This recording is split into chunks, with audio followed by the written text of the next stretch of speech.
I still hear the screams sometimes, the sound of children calling for a father who was never there. It haunts me every night.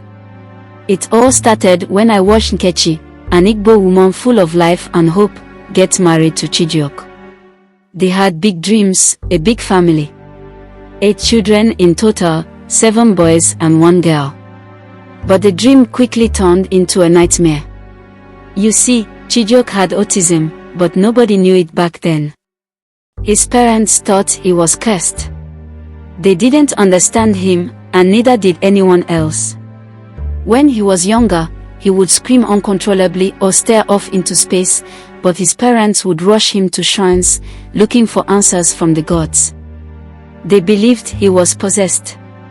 I remember hearing stories from the village, stories that broke my heart, about how his parents would do everything to try and cure him, never realizing there was no evil spirit, just a condition they couldn't comprehend. Nkechi didn't know any of this when she married him. She just saw a man she thought she could love, and at first, maybe she did. But the love she expected never came.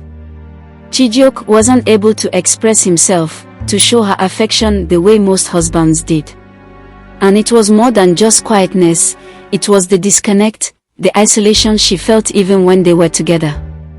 She never really knew if he loved her, and in a marriage, that emptiness is like a silent poison. They had 8 children, and that was when things got worse. Chijioke couldn't build a life for them. He couldn't keep a job. He didn't know how to interact with people, how to communicate in ways that would allow him to succeed. People at work didn't understand him, and that made it even harder for him to fit in.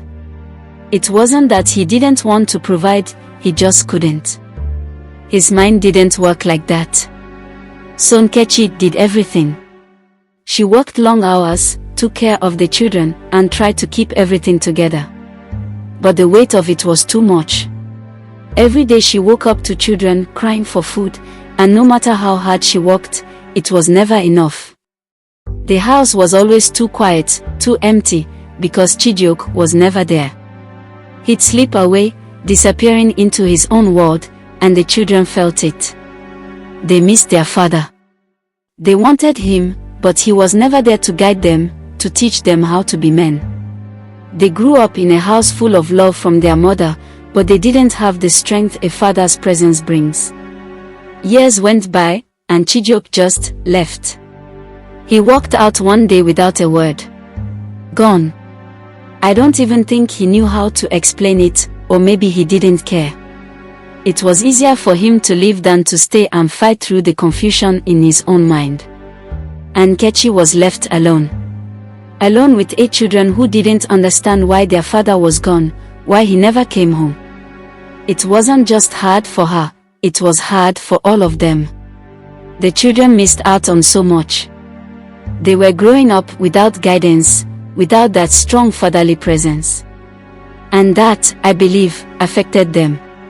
Some of them grew up angry, confused, lashing out because they never got the love they needed. Others became withdrawn, carrying the burden of an absent father. But the worst part, the haunting part, was seeing those children, all those boys, as they grew up, looking for something, anything, to fill the void left by a man who couldn't love them the way they needed. I don't know if they'll ever forgive him. I don't know if they'll ever understand why he couldn't be the father they deserved. I still hear their cries.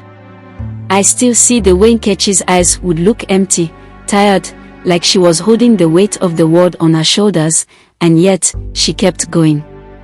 It's a sad thing, you know. Loving someone who can't love you back. It's even worse when that love is supposed to be for your children, and you can't even give them what they need because you never received it yourself.